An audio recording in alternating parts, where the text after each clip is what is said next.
नमस्कार साथियों। आज हम बात करेंगे पार्टनरशिप डीड। पार्टनरशिप डीड क्या होती है, इसमें क्या क्या लिखा जाता है। पार्टनरशिप डीड एक कॉन्ट्रैक्ट होती है। ये ऑरल या रिटर्न दोनों हो सकता है। एक समझौता है जो एक्ट 1932 के द्वारा लिखा जाता है या मौखिक रूप से बनाया जाता है।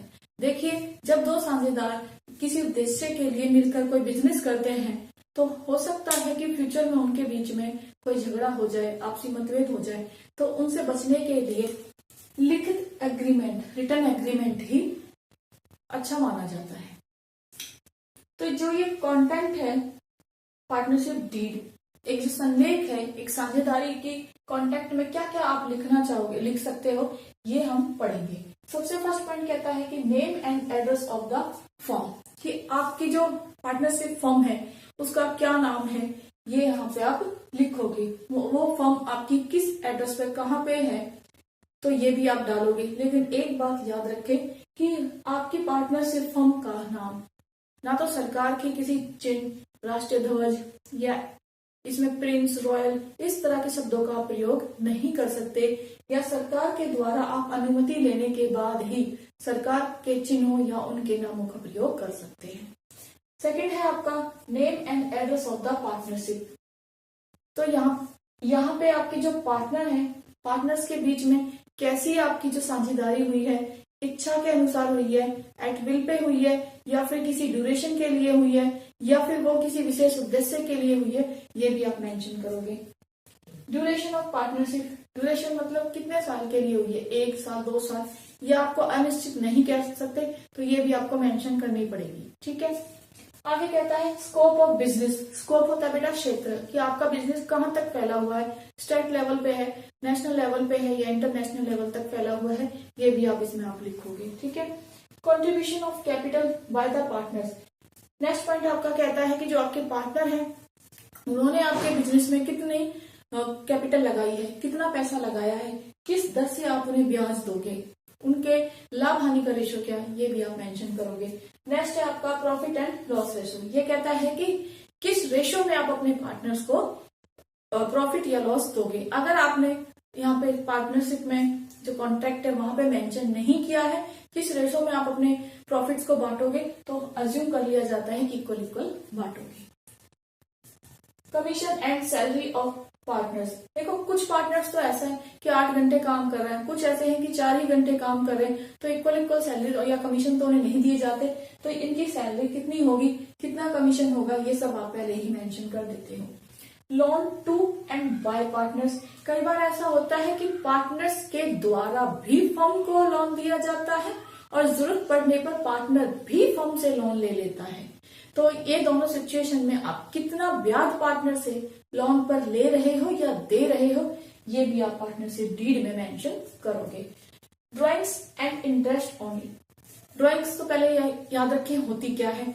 जब पार्टनर्स बिजनेस के पैसे से अपने पर्सनल यूज के लिए कुछ पैसा निकाल लेता है, विड्रॉल कर लेता है, तो इट इज कॉल्ड ड्रॉइंग्स। मान लो कि पार्टनर के बेटे को बाइक दिलानी है, तो उसने फर्म के अकाउंट से अपना पैसा जो था वो पर्सनल यूज के लिए निकाला है, तो वो क्या कहलाएगा, ड्रॉइंग्स कहलाएगा। वो बाद में उसे चुकाना है फर्म को, और यहाँ पे इंटरेस्ट भी लगाया जाता है। तो यही है drawings and interest on it. Next है आपका rights, duties and liabilities of partners, कि एज अ पार्टनर जब आप फर्म में काम करते हो तो उस समय आपके क्या क्या राइट्स होंगे, क्या क्या अधिकार होंगे, क्या आपके कर्तव्य होंगे, और कितनी आपकी जिम्मेदारी होगी, लिमिटेड होगी या अनलिमिटेड होगी, ये पहले ही पार्टनरशिप डीड में मेंशन किया जाता है। नेक्स्ट है audit of books of accounts.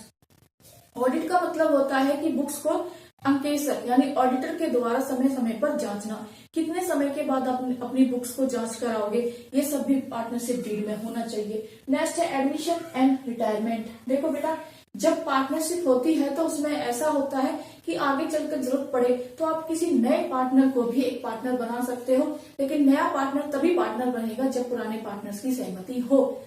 जब नया पार्टनर बन रहा है पुराने पार्टनर्स की सहमति से, तो ये कहलाता है एडमिशन ऑफ पार्टनर। ये आप अकाउंट्स में भी पढ़ोगे। ठीक है।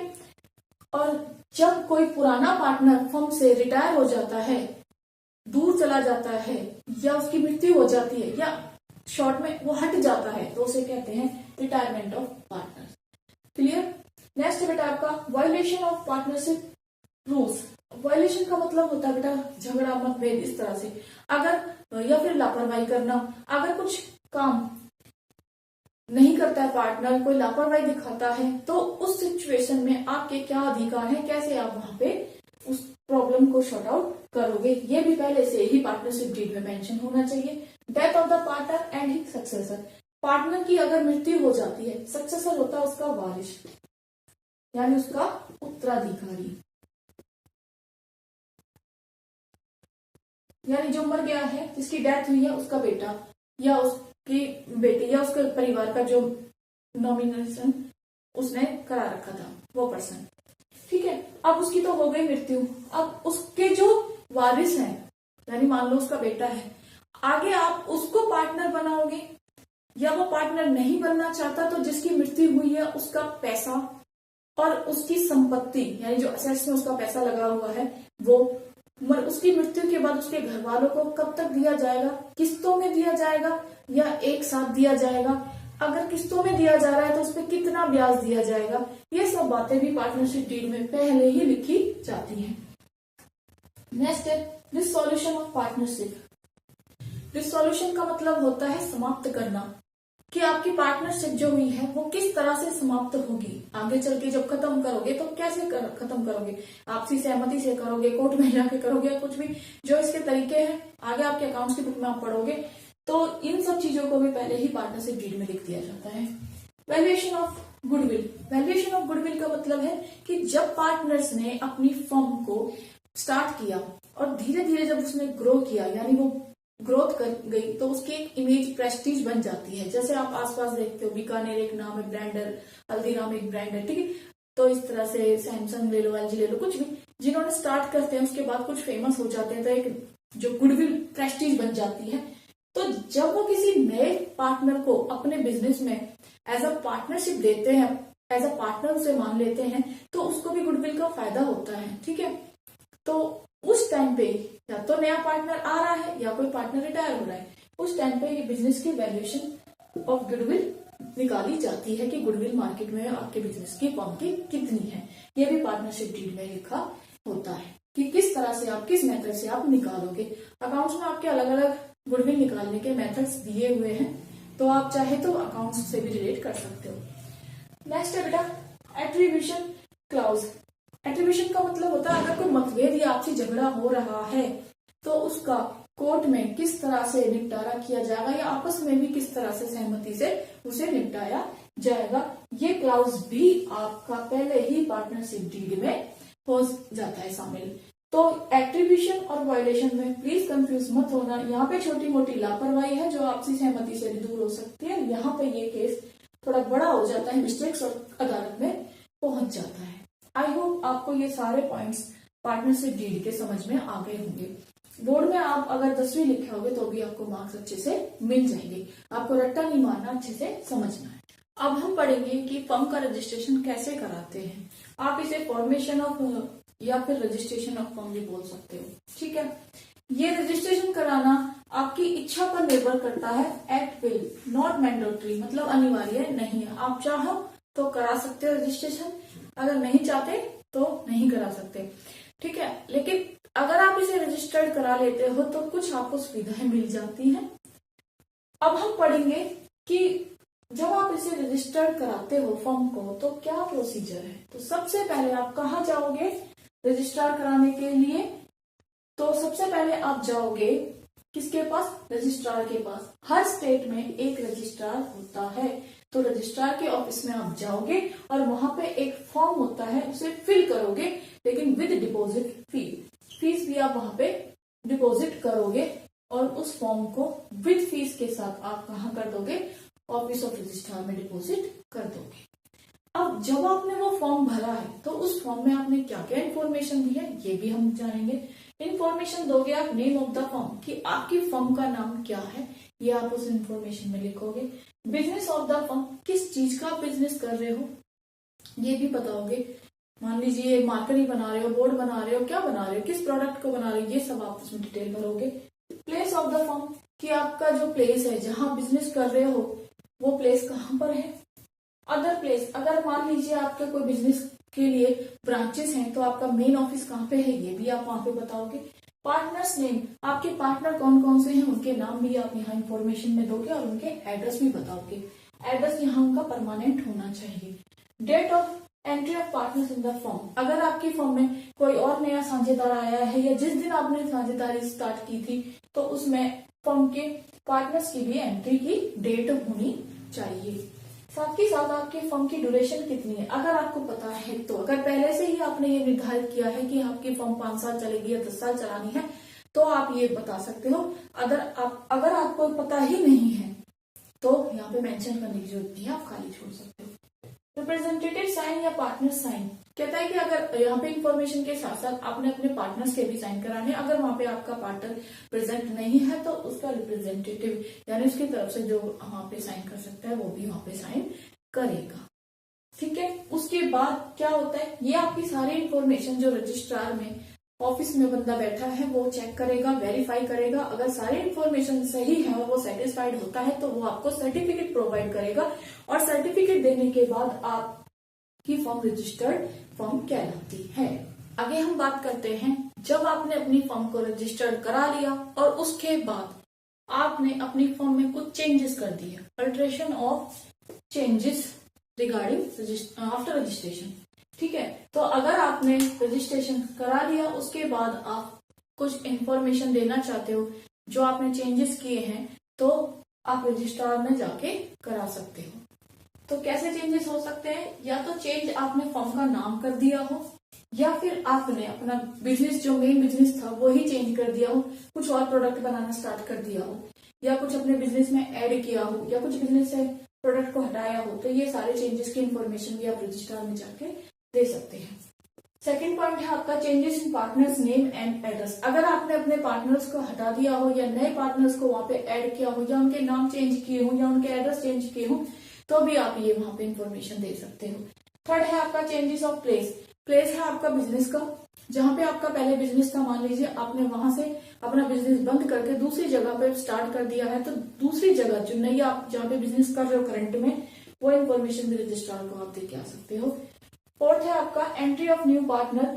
मान लीजिए आपने अपने फर्म में किसी नए पार्टनर को एडमिट किया है, एंट्री की है, ठीक है, तो उसका भी आप नाम वहां पे लिखवाओगे। अगर किसी की डेथ हो जाती है या इन केस वो रिटायर हो जाता है तो भी आप ये इंफॉर्मेशन अपडेट करा सकते हो।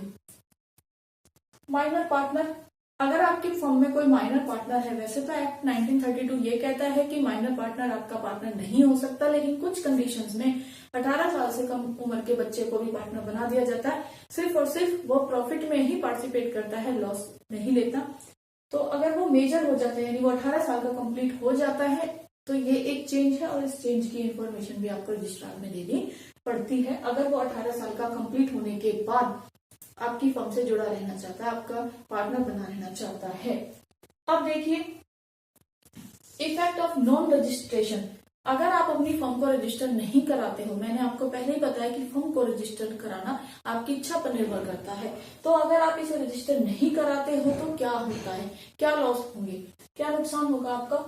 नो कोर्ट केस, अगर आपस में आप साझेदारों में कोई झगड़ा हो जाता है, लड़ाई हो जाती है तो आप कोई भी केस नहीं कर सकते दूसरे पार्टनर के खिलाफ। नो राइट फॉर असेट्स यानी पार्टनर्स, अगर एक पार्टनर अपने असेट्स पर अपना राइट लेना चाहता है, अपने पैसे वापस लेना चाहता है और अगर दूसरे पार्टनर मना कर रहे हैं तो वो दूसरे पार्टनर के लिए भी अदालत में नहीं जा पाएगा और ना ही वो फर्म के ऊपर कोई केस कर सकता है क्योंकि फर्म अभी तक रजिस्टर्ड ही नहीं थी। नो राइट्स फॉर अदर्स, अगर पार्टनर्स के साथ आप उनके कस्टमर या कोई थर्ड पर्सन अगर कोई धोखाधड़ी कर देता है तो पार्टनर्स या फर्म उस तीसरे पर्सन के खिलाफ कोई भी मुकदमा दायर नहीं कर सकते। लेकिन अगर ऐसी फर्म जो रजिस्टर्ड नहीं है उसके पार्टनर्स किसी थर्ड पर्सन को धोखा दे रहे हैं तो वो जो तीसरा आदमी है, बाहरी व्यक्ति है, जो कस्टमर है, उसको कोर्ट ने राइट दिया है कि वो जाके पार्टनर्स के अगेंस्ट कोर्ट में केस फाइल कर सकता है। ये पॉइंट थोड़ा इंपॉर्टेंट है, आप इस पे थोड़ा फोकस करें। ठीक है, तो जैसे यहाँ पे effect of non registration, firm को रजिस्टर ना कराने के इफेक्ट थे, ऐसे ही फर्म को रजिस्टर कराने के कुछ फायदे होते हैं, बेनिफिट्स होते हैं। अब हम उन पे बात करेंगे। अभी मैंने आपको बताया कि अगर आप अपनी फर्म को रजिस्टर नहीं करते हो तो क्या नुकसान होते हैं। अब हम बात करेंगे अगर आप अपने फर्म को रजिस्टर करते हो तो क्या बेनिफिट्स हो सकते हैं। तो benefits of registration, benefit of the firm, firm को भी बेनिफिट होता है, वैसे तो इससे जुड़े हुए पार्टनर्स को भी बेनिफिट होता है। पहले हम बात करेंगे फर्म के बेनिफिट्स की, कि फर्म अपने अगर रजिस्टर्ड है तो वो अपने पार्टनर्स के खिलाफ, अगर पार्टनर गलत करता है तो भी कोर्ट में केस कर सकती है, या फिर बाहरी व्यक्ति के खिलाफ भी, अगर कोई बाहर का व्यक्ति है उसके खिलाफ भी केस करने का उसे अधिकार मिल जाता है, क्योंकि अब फर्म रजिस्टर्ड हो चुकी है। सेकंड पॉइंट है आपका बेनिफिट्स टू द पार्टनर्स। अगर पार्टनर्स की आपस में नहीं बन रही है, यदि एक पार्टनर के साथ धोखाधड़ी हो रही है तो वो अपने हक के लिए भी अदालत में जा सकता है, क्योंकि अब फर्म रजिस्टर्ड है। नेक्स्ट है आपका third point, benefits to incoming partner. Incoming partner, जो नया पार्टनर आपकी फर्म में आने वाला है, तो फर्म रजिस्टर्ड है तो अगर उसके साथ कुछ गलत हो रहा है तो वो कोर्ट में जा सकता है और अपने पैसे वापस लेने के लिए मुकदमा दायर कर सकता है। अगर यहाँ पे फर्म रजिस्टर्ड नहीं होती तो नए पार्टनर को पुराने पार्टनर की ईमानदारी पर ही निर्भर रहना पड़ता है। अगर रजिस्टर्ड नहीं है तो वो केस नहीं कर पाएगा। आगे है benefits to outgoing partners. Fourth point कहता है कि आउटगोइंग यानी आपकी फर्म से पार्टनर दो ही तरह से बाहर जा सकता है, या तो उसकी डेथ होने पर और या फिर वो रिटायर हो जाता है। तो अगर उसकी डेथ हो जाती है, on the death of a partner, तो उसके जो उत्तराधिकारी हैं उनको, अगर फर्म रजिस्टर्ड है तो अपने हक के लिए, अपने हक की संपत्ति को वापस लेने का अधिकार है, वो केस दायर कर सकते हैं। अगर वो फर्म में आगे पार्टनर बने नहीं रहना चाहते तो वो अपनी संपत्ति कोर्ट में जाके ले सकते। अगर वो पार्टनर बनना चाहते हैं तो वो पार्टनर भी बन सकते हैं। नेक्स्ट है आपका on the retirement of a partner. अगर कोई पार्टनर रिटायरमेंट लेता है तो इसकी सूचना वो रजिस्ट्रार में जाकर रजिस्टर में दर्ज करा सकता है। सूचना देने के बाद यह मान लिया जाएगा कि अगर अब फर्म को नुकसान करती है तो वो उसके लिए उत्तरदायी नहीं है, क्योंकि उसने यहाँ पे रिटायरमेंट ले ली है। ठीक है, तो रिटायरमेंट के बाद उसका कोई दायित्व नहीं होता कि फर्म आगे क्या कर रही है। या तो वो पब्लिक इंफॉर्मेशन या नोटिस दे दे, या फिर रजिस्ट्रार के पास जाके अपने इंफॉर्मेशन रजिस्टर्ड करा दे। अगर फर्म रजिस्टर्ड है तो ये बेनिफिट्स आपको भी होते हैं, यानी पार्टनर्स को भी होते हैं, फर्म को भी होते हैं, साथ ही साथ इनसे जुड़े व्यक्तियों को भी इनसे बेनिफिट होते हैं। इसीलिए पार्टनरशिप को रजिस्ट्रेशन कराना अनिवार्य होता है। तो यहाँ पे मैंने ये आपका पार्टनरशिप का चैप्टर पूरा खत्म कर दिया है। अगर वीडियो आपको अच्छी लगी हो तो लाइक करें, अपने दोस्तों को भी इसका फायदा देने के लिए शेयर करें, और प्लीज मेरे चैनल को सब्सक्राइब करें। जब भी मैं अपनी वीडियो अपलोड करूंगी तो सबसे पहले आपको नोटिफिकेशन मिल जाएगा। Thank you for watching.